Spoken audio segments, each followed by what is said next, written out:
जय हिंद दोस्तों। ओम बिरला लगातार दूसरी बार लोकसभा के अध्यक्ष बने हैं। इससे पहले 17वीं लोकसभा के अध्यक्ष थे ओम बिरला और अभी फिर से 18वीं लोकसभा का अध्यक्ष भी ओम बिरला को ही चुना गया है। तो दोस्तों, लोकसभा अध्यक्ष जो टॉपिक है ना, ये काफ़ी ट्रेंडिंग बन चुका है। अगर आप किसी भी एग्जाम की तैयारी कर रहे हों या फिर आप भारत के एक जागरूक नागरिक हैं, तब भी आपको ये सारी जानकारी जानना बेहद ही ज़रूरी हो जाता है। तो दोस्तों, आज के इस वीडियो लेक्चर में हम लोकसभा अध्यक्ष बनने वाले 60 से ज़्यादा क्वेश्चन को डिस्कस करेंगे। तो वीडियो बेहद ही शानदार होने वाला है, इसलिए वीडियो को बिना स्किप किए लास्ट तक ज़रूर देखें। तो दोस्तों, फर्स्ट हमारा क्वेश्चन है 18वीं लोकसभा के अध्यक्ष कौन बने हैं। तो जैसे मैंने आपको बताया कि ओम बिरला जो हैं ये लगातार दूसरी बार लोकसभा के अध्यक्ष बने हैं। ठीक है, 17वीं लोकसभा के अध्यक्ष ओम बिरला थे और 18वीं लोकसभा के अध्यक्ष भी ओम बिरला ही बने हैं। तो हम डिटेल से क्वेश्चन को कवर कर लेते हैं। दोस्तों, पीएम मोदी जी ने सदन में लोकसभा स्पीकर के लिए एनडीए के उम्मीदवार ओम बिरला के नाम का प्रस्ताव रखा। ठीक है, वहीं विपक्ष की बात करें तो विपक्ष ने के सुरेश के नाम का प्रस्ताव रखा है और इसके बाद ध्वनि मत से ओम बिरला को 18वीं लोकसभा का अध्यक्ष चुना गया है। एक टर्म यूज हुआ है यहाँ पर, ध्वनि मत। ये क्या होता है, इसमें पूछा जाता है कि ओम बिरला की तरफ कौन कौन है, मतलब ओम बिरला को कौन कौन अध्यक्ष बनाना चाहता है, हाथ उठाइए। ठीक है, तो लोग हाथ उठाते हैं। ठीक है, ये होता है ध्वनि मत। ठीक है, फिर पूछा जाता है के सुरेश के साथ में आप कौन कौन हैं। तो इस प्रकार से ध्वनि मत से ओम बिरला को लोकसभा का अध्यक्ष चुना गया है और ओम बिरला लगातार दूसरी बार लोकसभा के अध्यक्ष बने हैं। आइए नंबर सेकंड क्वेश्चन की बात करें। लोकसभा अध्यक्ष ओम बिरला किस लोकसभा सीट से सांसद हैं, इस प्रकार के क्वेश्चन बन सकते हैं। तो ओम बिरला राजस्थान की कोटा बूंदी सीट से लगातार तीसरी बार सांसद हैं। ठीक है, किस पार्टी के नेता हैं, तो ये बीजेपी पार्टी के नेता हैं और कोटा बूंदी सीट से ये तीसरी बार सांसद चुनकर आए हैं। नेक्स्ट क्वेश्चन है, लोकसभा अध्यक्ष के पद का प्रावधान भारतीय संविधान के किस अनुच्छेद में है, ये भी महत्वपूर्ण है। तो दोस्तों, भारतीय संविधान का एक अनुच्छेद है अनुच्छेद 93, यानी कि आर्टिकल 93, और इसमें लोकसभा के अध्यक्ष तथा उपाध्यक्ष की नियुक्ति का प्रावधान किया गया है। ठीक है, अध्यक्ष और उपाध्यक्ष दोनों की नियुक्ति का प्रावधान किया गया है। नेक्स्ट है हमारा, किस अधिनियम के तहत भारत में 1921 में लोकसभा अध्यक्ष और उपाध्यक्ष पद की शुरुआत हुई। दोस्तों, क्या था कि 1921 से पहले, 1921 यानी कि ये ब्रिटिश सरकार चल रही है इस टाइम, तो ब्रिटिश सरकार में लोकसभा अध्यक्ष और उपाध्यक्ष इस पद की कोई व्यवस्था नहीं थी। ठीक है, फिर 1921 में इस पद की व्यवस्था हुई, लेकिन किस अधिनियम के तहत, तो भारत सरकार अधिनियम 1919 के तहत। ठीक है, तो लोकसभा अध्यक्ष और लोकसभा उपाध्यक्ष पद की शुरुआत कब होती है, 1921 में। किस अधिनियम के तहत होती है, ये दोनों बातें आपको याद रखना है। नेक्स्ट है, लोकसभा के अध्यक्ष को कौन चुनता है। दोस्तों, लोकसभा अध्यक्ष को चुनते हैं लोकसभा के सदस्यगण, यानी कि जो निर्वाचित सांसद होते हैं वो लोकसभा अध्यक्ष को चुनते हैं। ठीक है, नेक्स्ट वन की बात करें, लोकसभा अध्यक्ष को पद की शपथ कौन दिलाता है, ये क्वेश्चन महत्वपूर्ण है। तो देखिए दोस्तों, लोकसभा अध्यक्ष को लोकसभा अध्यक्ष पद की शपथ नहीं दिलाई जाती है। ठीक है, मतलब कोई नहीं दिलाता, लोकसभा अध्यक्ष पद की शपथ नहीं दिलाई जाती, लेकिन ये कहीं ना कहीं से सांसद चुनकर तो आता है, तो इसको सांसद की शपथ दिलाई जाती है। और जितने भी सांसद हैं सभी को शपथ कौन दिलाता है, तो प्रोटेम स्पीकर सभी सांसदों को शपथ दिलाता है। ठीक है, याद रखना। तो इसको सांसद के रूप में शपथ दिलाई जाती है, लोकसभा अध्यक्ष के पद की इसको शपथ नहीं दिलाई जाती। नेक्स्ट है, लोकसभा अध्यक्ष निम्न में से किस रूप में शपथ लेता है। देखिए, वही क्वेश्चन पूछा गया। तो लोकसभा अध्यक्ष जो है ये किस रूप में शपथ लेता है, तो लोकसभा के आम सदस्य के रूप में, यानी कि लोकसभा के सांसद के रूप में ये शपथ लेता है। बी ऑप्शन करेक्ट हो जाएगा। नेक्स्ट, भारत में लोकसभा अध्यक्ष पद की स्थिति निम्न में से किसके समान है। ये क्वेश्चन अभी एसएससी के एग्जाम में पूछा गया था। तो जो अपने देश में लोकसभा अध्यक्ष की स्थिति है, ये इंग्लैंड के हाउस ऑफ कॉमन्स के अध्यक्ष की तरह होती है। ए ऑप्शन करेक्ट आंसर हो जाएगा। नेक्स्ट है, प्रोटेम स्पीकर को पद की शपथ कौन दिलाता है? तो दोस्तों जो प्रोटेम स्पीकर होते हैं, अस्थायी अध्यक्ष होते हैं, इनको पद की शपथ राष्ट्रपति जी दिलाते हैं। ए ऑप्शन करेक्ट हो जाएगा। नेक्स्ट है, राष्ट्रपति द्वारा संविधान के किस अनुच्छेद के तहत प्रोटेम स्पीकर की नियुक्ति करी जाती है? दोस्तों प्रोटेम स्पीकर की नियुक्ति राष्ट्रपति करते हैं और इनको पद की शपथ भी राष्ट्रपति दिलाते हैं। किस अनुच्छेद के तहत? तो आर्टिकल 95 क्लॉज 1 के तहत। बी ऑप्शन करेक्ट हो जाएगा। नेक्स्ट वन की हम बात करें दोस्तों, नेक्स्ट क्वेश्चन, लोकसभा के प्रोटेम स्पीकर के रूप में किसे नियुक्त किया गया है? 2024 में लोकसभा का जो प्रोटेम स्पीकर है ये भर्तृहरि महताब को बनाया गया। सी ऑप्शन करेक्ट हो जाएगा। मैंने अभी आपको बताया कि प्रोटेम स्पीकर की नियुक्ति कौन करता है? राष्ट्रपति। तो वर्तमान राष्ट्रपति द्रौपदी मुर्मू ने 7 बार के सांसद भर्तृहरि महताब को लोकसभा का प्रोटेम स्पीकर नियुक्त किया है। और ये कौन सी सीट से सांसद हैं? तो ये उड़ीसा की कटक सीट से सांसद हैं। और दोस्तों लोकसभा का प्रोटेम स्पीकर है, इसका काम क्या होता है? तो देखिए, जितने भी सांसद हैं सभी को ये शपथ दिलाता है, ठीक है। और जब तक अगले लोकसभा अध्यक्ष का चुनाव नहीं हो जाता तब तक लोकसभा के पीठासीन अधिकारी के जितने भी कर्तव्य होते हैं, जितने भी काम होते हैं, सभी का निर्वहन करता है। मतलब जो प्रोटेम स्पीकर है, मतलब 3-4 दिन के लिए बनाया जाता है, इसके बाद इसका कोई काम नहीं होता है, ठीक है। नेक्स्ट वन की बात करें, आमतौर पर लोकसभा में प्रोटेम स्पीकर किसे बनाया जाता है? तो आमतौर पर प्रोटेम स्पीकर बनाया जाता है जो लोकसभा का वरिष्ठ सदस्य होता है ना, उसको बनाया जाता है। लेकिन यहाँ पर अभी एक खेला हुआ है, कांग्रेस के जो के सुरेश थे ना, कांग्रेस के के सुरेश, ठीक है, ये कितनी बार के सांसद हैं? ये 8 बार के सांसद हैं, ठीक है। और जो प्रोटेम स्पीकर बनाए गए हैं बीजेपी के भर्तृहरि महताब, ये कितनी बार के सांसद हैं भर्तृहरि महताब? तो ये 7 बार के सांसद हैं, ठीक है। तो ऐसा संविधान में कहीं भी जिक्र नहीं है कि जो वरिष्ठ होगा, वरिष्ठ से मतलब क्या है? जो ज़्यादा बार सांसद होगा, उम्र में बड़ा नहीं, जो ज़्यादा बार सांसद होगा उसको बनाया जाएगा। लेकिन ये आम तौर पर है, संविधान में ऐसा कहीं नहीं लिखा है, ठीक है। इसीलिए किसको बनाया गया? भर्तृहरि महताब को बनाया गया। तो जो लोकसभा का वरिष्ठ सदस्य होता है उसको ही प्रोटेम स्पीकर बनाया जाता है आमतौर पर। नेक्स्ट वन की बात करें, लोकसभा का अध्यक्ष अपना त्यागपत्र किसको सौंपेगा?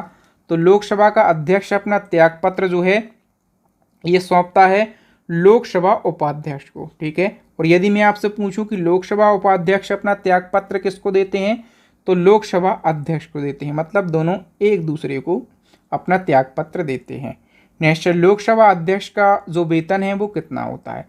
तो लोकसभा अध्यक्ष का वेतन होता है 4 लाख रुपए, कहीं कहीं आपको 5 लाख रुपए भी मिलेगा, ठीक है, लेकिन एक्यूरेट क्या है? 4 लाख रुपए है, ठीक है। बाकी जो अन्य भत्ते हैं तो अध्यक्ष को अन्न भत्ते भी दिए जाते हैं, ठीक है। किस अधिनियम के तहत?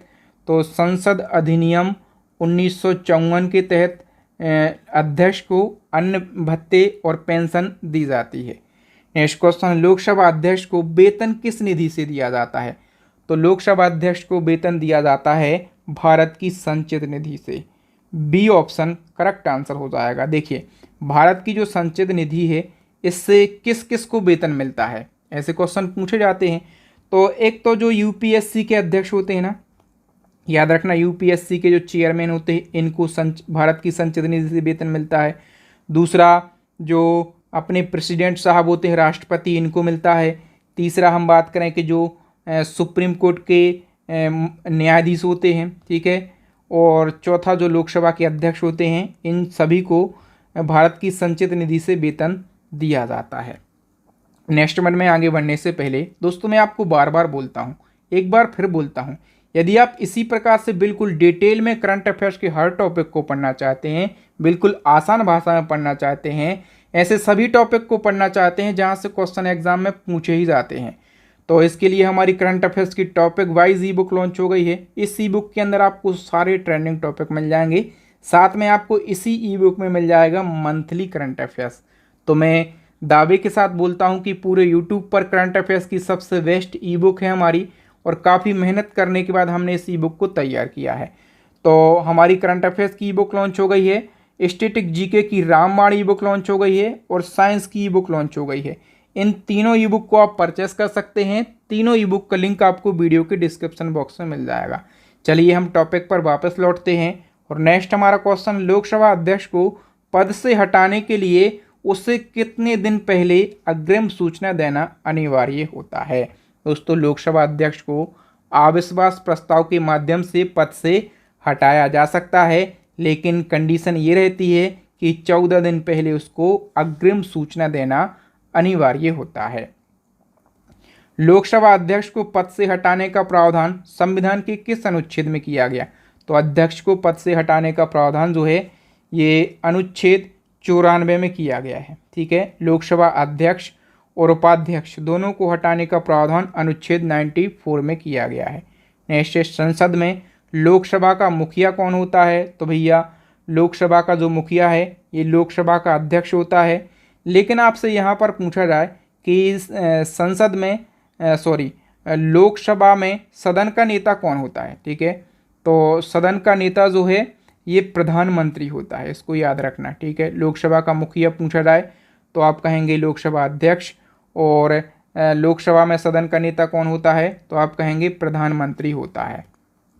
नेक्स्ट हमारा, लोकसभा में सदन का प्रवक्ता कौन होता है? तो भैया प्रवक्ता का मतलब होता ही है स्पीकर। ठीक है, प्रवक्ता को हम क्या कहते हैं इंग्लिश में? स्पीकर कहते हैं। ठीक है, तो जो लोकसभा का अध्यक्ष है ये सदन का प्रमुख प्रवक्ता होता है। संसद के दोनों सदनों की संयुक्त बैठक की अध्यक्षता कौन करता है?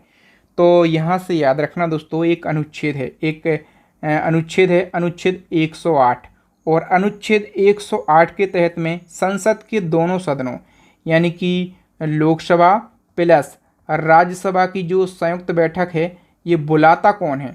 तो बुलाता है राष्ट्रपति। ठीक है, लेकिन दोनों सदनों की जो संयुक्त बैठक है इसकी अध्यक्षता करता है लोकसभा का अध्यक्ष। तो यहाँ पर पूछा गया कि संयुक्त बैठक की अध्यक्षता, तो आप कहेंगे लोकसभा का अध्यक्ष करता है, लेकिन संयुक्त बैठक बुलाता कौन है? तो राष्ट्रपति बुलाता है। किस अनुच्छेद के तहत? तो अनुच्छेद 108 के तहत। नेक्स्ट क्वेश्चन है, लोकसभा के जो अध्यक्ष होते हैं उनके वोट को क्या कहा जाता है? तो लोकसभा अध्यक्ष के वोट को कहा जाता है कास्टिंग वोट, या फिर हिंदी में पूछा जाए तो हिंदी में इसको क्या कहेंगे? हिंदी में कहेंगे इसको निर्णायक मत। क्या? निर्णायक मत इसको कहेंगे। नेक्स्ट है, लोकसभा अध्यक्ष को किस स्थिति में वोट करने का अधिकार है? दोस्तों, केवल टाई रहने पर जो लोकसभा अध्यक्ष है वो वोट दे सकता है, उसको वोट करने का अधिकार है। टाई होने से मतलब क्या है? यदि कोई कानून बन रहा है, ठीक है, और पक्ष और विपक्ष दोनों के वोट बराबर हैं तो लोकसभा अध्यक्ष फिर वोट करता है। ठीक है, और लोकसभा अध्यक्ष के इस वोट को क्या कहा जाता है? इस मत को क्या कहा जाता है? कास्टिंग वोट यानी कि निर्णायक मत कहा जाता है। इसी क्रम में एक और क्वेश्चन है कि किस अनुच्छेद के तहत पक्ष और विपक्ष के मत बराबर होने पर लोकसभा अध्यक्ष अपने निर्णायक मत यानी कि कास्टिंग वोट का प्रयोग करता है? किस अनुच्छेद के तहत करता है? करेक्ट आंसर हो जाएगा दोस्तों अनुच्छेद 100। ठीक है, अनुच्छेद 100 के तहत। ए ऑप्शन करेक्ट हो जाएगा। नेक्स्ट है, लोकसभा अध्यक्ष किसके अनुरोध पर सदन की गुप्त बैठक की अनुमति दे सकता है? तो किसके अनुरोध पर दे सकता है? सदन के नेता यानी कि प्रधानमंत्री के अनुरोध पर। नेक्स्ट है, कोई विधेयक धन विधेयक है या फिर नहीं है, इसका निर्णय लेने का एकमात्र और अंतिम शक्ति किसके पास में होती है? तो ये होती है लोकसभा अध्यक्ष के पास में। ठीक है, बी ऑप्शन करेक्ट हो जाएगा। और दोस्तों, धन विधेयक की यदि हम बात करें, धन विधेयक की परिभाषा किस अनुच्छेद में दी गई है? तो अनुच्छेद 110 में धन विधेयक को परिभाषित किया गया है। लोकसभा का जो पीठासीन अधिकारी है कौन होता है? तो लोकसभा का अध्यक्ष पीठासीन अधिकारी होता है। नेक्स्ट है, भारत के पदाधिकारियों के वरीयता क्रम में लोकसभा अध्यक्ष किस क्रम के अधिकारी होते हैं? देखिए, वरीयता क्रम वाला क्वेश्चन हमेशा पूछा जाता है। वरीयता क्रम में जो लोकसभा के अध्यक्ष है ना, ये 6ठे नंबर के अधिकारी होते हैं। अच्छा, लोकसभा अध्यक्ष तो 6ठे नंबर के अधिकारी होते हैं, लेकिन पूछा जाए आपसे कि तीसरे नंबर के अधिकारी कौन होते हैं, पाँचवें नंबर के अधिकारी कौन होते हैं, सातवें नंबर के अधिकारी कौन होते हैं, तो हम कंप्लीट वरीयता क्रम को देख लेते हैं। देखिए, पहले नंबर पर होते हैं देश के राष्ट्रपति, दूसरे नंबर पे कौन होते हैं, उपराष्ट्रपति, तीसरे नंबर पर होते हैं प्रधानमंत्री और चौथे नंबर पर होते हैं राज्यों के राज्यपाल, पांचवें नंबर पर होते हैं भूतपूर्व राष्ट्रपति और उप प्रधानमंत्री, मतलब ये दोनों जो है पांचवें नंबर पर होते हैं। हम बात करें छठे नंबर की, तो भारत के मुख्य न्यायाधीश और लोकसभा अध्यक्ष ये छठे नंबर पर होते हैं। सातवें नंबर पे कौन कौन होता है भाई, तो राज्यों के जो मुख्यमंत्री हैं, कैबिनेट मंत्री हैं, लोकसभा में और राज्यसभा में जो विपक्ष का नेता है, ठीक है, नीति आयोग के उपाध्यक्ष हैं और जितने भी भारत रत्न विजेता हैं, प्राप्तकर्ता हैं, ये सारे के सारे सातवें नंबर पर होते हैं। ठीक है, नेक्स्ट वन की बात करें, लोकसभा के प्रथम अध्यक्ष कौन थे, बच्चा बच्चा जानता होगा, जीवी मावलंकर। इनका पूरा नाम क्या है, गणेश वासुदेव मावलंकर। ये लोकसभा के पहले अध्यक्ष थे। अच्छा, प्रथम लोकसभा का गठन कब किया गया था बताइए, तो पहली लोकसभा का गठन किया गया था 17 अप्रैल 1952 को। ठीक है, इसी क्रम में आपसे पूछा जाएगा कि लोकसभा के पहले प्रोटेम स्पीकर कौन थे, तो देखिए जो गणेश वासुदेव मावलंकर है ना, जीवी मावलंकर, यही पहले प्रोटेम स्पीकर थे और बाद में इनको ही स्पीकर चुन लिया गया था। नेक्स्ट है, जवाहरलाल नेहरू के द्वारा लोकसभा के जनक की जो उपाधि है किसे प्रदान की गई, या फिर आपसे ऐसा पूछा जाएगा कि लोकसभा का जनक किसे कहा जाता है, तो जीवी मावलंकर यानी कि गणेश वासुदेव मावलंकर को लोकसभा का जनक कहा जाता है और ये उपाधि इनको जवाहरलाल नेहरू के द्वारा दी गई थी। ठीक है, नेक्स्ट है, प्रथम लोकसभा के अध्यक्ष कौन हैं जिनके विरुद्ध अविश्वास का प्रस्ताव लाया गया था, तो देखिए दोस्तों, ऐसे पहले स्पीकर जिनके विरुद्ध अविश्वास का प्रस्ताव लाया गया ये खुद जीवी मावलंकर थे। जी हाँ, पहले अध्यक्ष थे और यही पहले ऐसे अध्यक्ष हैं जिनके विरुद्ध अविश्वास का प्रस्ताव लाया गया। ठीक है, 1954 में इनके विरुद्ध अविश्वास का प्रस्ताव लाया गया था, वो अलग बात है कि ये जो प्रस्ताव है वो पास नहीं हो सका। ठीक है, और निरस्त हो गया था। नेक्स्ट है, लोकसभा के प्रथम उपाध्यक्ष कौन थे, तो M.A. अयंगर जो हैं ये लोकसभा के प्रथम उपाध्यक्ष थे। ठीक है, और आगे चल के ये दूसरे नंबर के लोकसभा अध्यक्ष भी बनते हैं। नेक्स्ट है, लोकसभा की पहली महिला अध्यक्ष कौन थी, तो लोकसभा की पहली महिला अध्यक्ष थी मीरा कुमार। ठीक है, और इनका कार्यकाल कब से कब तक रहा, तो 2009 से लगाकर 2014 तक इनका कार्यकाल रहा। नेक्स्ट है, लोकसभा के प्रथम दलित अध्यक्ष कौन थे, दोस्तों GMC वालियोगी जो हैं ये लोकसभा के प्रथम दलित अध्यक्ष थे। ठीक है, और इसी क्रम में आपसे पूछा जाएगा कि लोकसभा इतिहास के सबसे युवा अध्यक्ष का नाम बताइए। दोस्तों, अब तक के सबसे युवा अध्यक्ष जो हैं ये यही हैं, GMC वालियोगी। लगभग ये कितनी उम्र में लोकसभा के अध्यक्ष बने थे, तो 47 साल की उम्र में बने थे। अपने पद पर रहते हुए दिवंगत होने वाले प्रथम लोकसभा अध्यक्ष कौन थे, तो ये GMC वालियोगी थे। ठीक है, सी ऑप्शन करेक्ट हो जाएगा। GMC वालियोगी की बात करें तो ये 12वीं लोकसभा के अध्यक्ष थे। ठीक है, और इनका निधन हो गया था 2002 में। एक हेलीकॉप्टर दुर्घटना हुई थी आंध्र प्रदेश के कोकालर में। ठीक है, और वहाँ पर इनका निधन हो गया था। नेक्स्ट है, निम्नलिखित में से कौन प्रथम जनजातीय लोकसभा अध्यक्ष थे, तो प्रथम जनजातीय लोकसभा अध्यक्ष जो हैं ये PS संगमा थे। डी ऑप्शन करेक्ट हो जाएगा। 17वीं लोकसभा के अध्यक्ष कौन थे, तो मैंने बताया कि ओम बिरला 17वीं लोकसभा के अध्यक्ष थे और अभी फिर से 18वीं लोकसभा के अध्यक्ष भी कौन बन गए हैं, ओम बिरला बन गए हैं। लोकसभा के अध्यक्ष के रूप में सबसे लंबा कार्यकाल किसका रहा है, तो सबसे लंबा कार्यकाल रहा है दोस्तों बलराम जाखड़ का। ठीक है, बलराम जाखड़ 1980 में और 7वीं लोकसभा के ये अध्यक्ष चुने गए थे। ठीक है, तो 1980 से लगाकर 1989 तक, यानी कि ये 8वीं लोकसभा के फिर से सांसद चुने गए होंगे। तो 80 से लगाकर 89 तक लगभग ये 9 साल से ज़्यादा लोकसभा के अध्यक्ष रहे हैं। सबसे लंबा कार्यकाल इन्हीं का है, बलराम जाखड़ का। ठीक है, लेकिन आप लोग एक बात याद रखिएगा कि ओम बिरला 2019 में लोकसभा के अध्यक्ष बने, 5 साल इनने अच्छे से बिता लिए। अब फिर से 2024 में बन गए हैं ये, ठीक है। तो 5 साल यदि ये और अपना कार्यकाल पूरा कर लेते हैं ना, तो सबसे लंबा कार्यकाल किसका हो जाएगा, अब ओम बिरला का हो जाएगा, ठीक है। मतलब ये रिकॉर्ड बन सकता है। नेक्स्ट वन की बात करें, लोकसभा का जो सचिवालय है ये किसके नियंत्रण में होता है, किसके कंट्रोल में होता है, तो लोकसभा का सचिवालय लोकसभा अध्यक्ष के नियंत्रण में होता है। और लोकसभा के महासचिव की नियुक्ति कौन करता है, लोकसभा महासचिव की नियुक्ति जो है ये लोकसभा अध्यक्ष के द्वारा करी जाती है। नेक्स्ट क्वेश्चन है, लोकसभा में विपक्षी दल के नेता के रूप में मान्यता किसके द्वारा दी जाती है, तो लोकसभा में विपक्षी दल के नेता के रूप में मान्यता भी लोकसभा अध्यक्ष के द्वारा दी जाती है। बताइए दोस्तों कि अभी लोकसभा में विपक्ष के नेता कौन बने हैं, तो लोकसभा में विपक्ष के नेता बने हैं राहुल गांधी, ठीक है। एक ये फैक्ट याद रखना। दूसरा फैक्ट आपको याद रखना है कि राज्यसभा में सदन का नेता कौन बना है अभी, तो जेपी नड्डा जो हैं ये राज्यसभा में सदन के नेता बने हैं। तीसरा फैक्ट आपको याद रखना है, प्रोटेम स्पीकर मैं आपको बता चुका हूँ कि भर्तृहरि मेहताब जो हैं ये प्रोटेम स्पीकर बने हैं। नेक्स्ट है, लोकसभा अध्यक्ष का वेतन और भत्ता कौन तय करता है, तो दोस्तों संसद जो है ये लोकसभा अध्यक्ष का वेतन और भत्ता तय करता है। नेक्स्ट है, लोकसभा के नवनिर्वाचित सदस्यों यानी कि लोकसभा के सांसदों को पद की शपथ कौन दिलाता है, तो मैं आपको बता चुका हूं कि जितने भी सांसद हैं सभी को पद की शपथ जो है ये प्रोटेम स्पीकर के द्वारा दिलाई जाती है।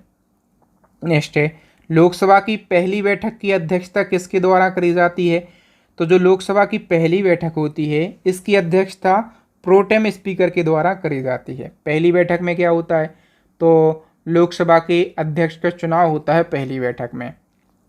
नेक्स्ट है, प्रोटेम जो शब्द है वो किस भाषा का है, प्रोटेम शब्द जो है ये लैटिन भाषा का शब्द है, ठीक है। और इसका अर्थ क्या होता है, इसका अर्थ ही होता है कुछ समय के लिए, क्या, कुछ समय के लिए प्रोटेम शब्द का अर्थ होता है, ठीक है। तो कुछ समय के लिए यानी कि 2-3 दिन के लिए प्रोटेम स्पीकर को अध्यक्ष बनाया जाता है। लोकसभा अध्यक्ष सदन के किसी सदस्य को बोलना बंद करने और दूसरे सदस्य को बोलने की अनुमति देता है। आप लोगों ने देखा होगा जो अध्यक्ष हैं वो बोलते हैं अरे आप रुक जाइए, अब बोलते हैं हाँ हाँ आप बोल लीजिए, ठीक है। तो ये जो घटना है इस घटना को क्या कहा जाता है, इस घटना को कहा जाता है यील्डिंग दी फ्लोर, ठीक है। ये क्वेश्चन भी अभी एसएससी ने पूछा था। नेक्स्ट है, लोकसभा की कार्य सलाहकार समिति का अध्यक्ष कौन होता है, तो कार्य सलाहकार समिति के अध्यक्ष जो है ये लोकसभा का अध्यक्ष होता है। लोकसभा अध्यक्ष अपना पद खाली कब करता है, तो लोकसभा अध्यक्ष अपना पद खाली करता है अगली लोकसभा के गठन के बाद। सी ऑप्शन करेक्ट हो जाएगा। आमतौर पर लोकसभा का अध्यक्ष का कार्यकाल कितने वर्षों का होता है दोस्तों, लोकसभा का कार्यकाल कितने वर्षों का होता है, 5 वर्षों का। या फिर लोकसभा के सदस्यों का कार्यकाल कितने वर्षों का होता है, 5 वर्षों का। तो अध्यक्ष का कार्यकाल भी आमतौर पर 5 वर्षों का होता है। नेक्स्ट है, यदि लोकसभा के अध्यक्ष और उपाध्यक्ष दोनों अनुपस्थित हैं तो सदन की बैठकों की अध्यक्षता कौन करेगा, करेक्ट आंसर हो जाएगा दोस्तों सदन के द्वारा अनुमोदित चेयरपर्सन के पैनल से प्रथम सदस्य के द्वारा अध्यक्षता करी जाएगी।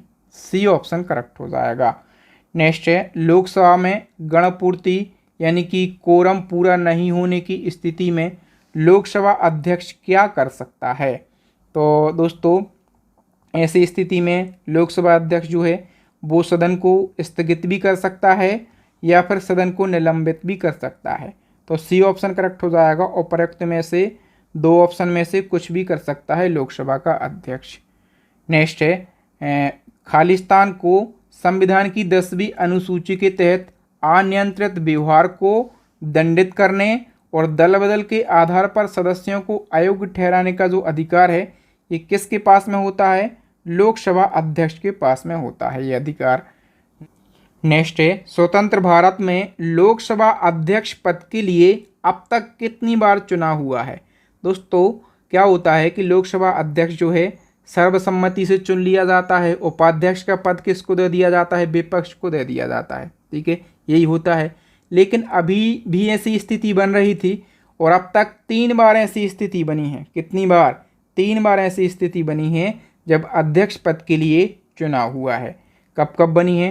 तो 1952 में बनी थी। ठीक है, फिर 1967 में बनी थी और 1976 में बनी थी। इन 3 बार जो है ऐसी स्थिति बन चुकी है। नेक्स्ट है, निम्न में से कौन लोकसभा अध्यक्ष के पद पर 2 अवधियों के लिए निर्वाचित नहीं हुए हैं? तो 2 अवधियों के लिए कौन कौन निर्वाचित हुए? GMC बालयोगी, ये हुए, मैंने इनके बारे में बताया। N संजीवा रेड्डी, ये भी 2 अवधियों के लिए हुए। बलराम जाखड़, ये भी 2 अवधियों के लिए हुए। लेकिन बलिराम भगत जो हैं ये केवल 1 बार लोकसभा के अध्यक्ष बने हैं। ठीक है, बताइए कि भारत के कौन ऐसे राष्ट्रपति हैं जिनने पूर्व में लोकसभा अध्यक्ष पद भी संभाला? तो ऐसे राष्ट्रपति हैं नीलम संजीव रेड्डी। नीलम संजीव रेड्डी की हम बात करें तो ये 4थे नंबर के लोकसभा अध्यक्ष थे। ठीक है, और ये बाद में राष्ट्रपति भी बनते हैं। अच्छा, नीलम संजीव रेड्डी कौन से नंबर के राष्ट्रपति बनते हैं? तो ये 6ठे नंबर के राष्ट्रपति बनते हैं। ठीक है, तो यहाँ पर दोस्तों लोकसभा अध्यक्ष पद से जितने भी क्वेश्चन बन सकते थे करंट के और स्टैटिक जीके के, सभी को हमने डिस्कस किया है। आई होप आपको कंटेंट की क्वालिटी, आपके बहादुर सर की मेहनत और मेरे पढ़ाने का तरीका ज़रूर अच्छा लगा होगा। यदि अच्छा लगा है तो आप इसी प्रकार से वेस्ट करंट अफेयर्स को पढ़ सकते हैं, स्टैटिक जीके को पढ़ सकते हैं और साइंस को पढ़ सकते हैं। इन 3 ई बुक को आप परचेस कर लीजिए और कम समय में अपनी स्टडी को मजबूत कीजिए, एग्ज़ाम में सिलेक्शन लीजिए। तो दोस्तों एक क्वेश्चन अब आपको छोड़कर जा रहा हूं, इसका आंसर आपको कमेंट सेक्शन में कमेंट करके बताना है। लोकसभा अध्यक्ष अपना त्यागपत्र किसे सौंपता है? फटाफट से कमेंट सेक्शन में आंसर कीजिएगा। तो थैंक यू दोस्तों, मिलते हैं नेक्स्ट वीडियो में। यदि आप पहली बार वीडियो को देख रहे हैं ना तो चैनल को सब्सक्राइब ज़रूर कर लीजिएगा और कमेंट सेक्शन में बताइए कि आप किस टॉपिक पर वीडियो चाहते हैं। जय हिंद दोस्तों, मिलेंगे नेक्स्ट वीडियो में, तब तक के लिए जय हिंद, जय भारत, वंदे मातरम।